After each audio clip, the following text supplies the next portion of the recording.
नमस्कार, मी पंजाब डक. तर खूप शेतकऱ्याचे फोन आले की एक पोस्ट फिरत आहे, जांभळीच्या झाडाला खूप जर जांभळं लागले तर त्यावर्षी दुष्काळ पडेल, अशी एक पोस्ट व्हायरल होत आहे.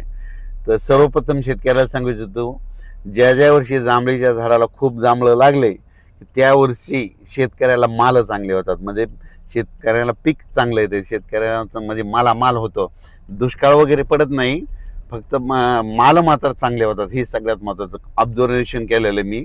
ज्या ज्या वर्षी खूप जांभळं लागले की त्या वर्षी दुष्काळ वगैरे नाही पडत, पण त्या वर्षी शेतकरी हिताचं साल राहतं, म्हणून हे अंदाज सर्व शेतकऱ्यांना लक्षात द्यायचा.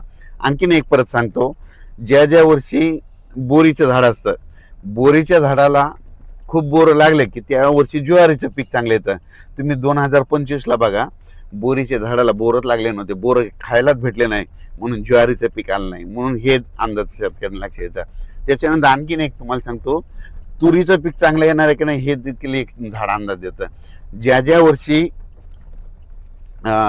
भोकरंडीच्या झाडाला खूप भोकरंड लागले की त्या वर्षी तुरीचं पीक चांगलं येतं, म्हणून हे देखील लक्षात यायचं. आणखीन एक सांगतो, ज्या ज्या वर्षी चिंचाच्या झाडाला खूप चिंचा लागल्या की त्या वर्षी शेतकऱ्याला माल चांगले येतात.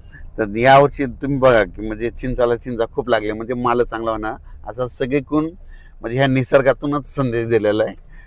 पहिली गोष्ट सर्व शेतकऱ्याला सांगतो, शेवटी निसर्गाचा अभ्यास करावा लागणार आहे.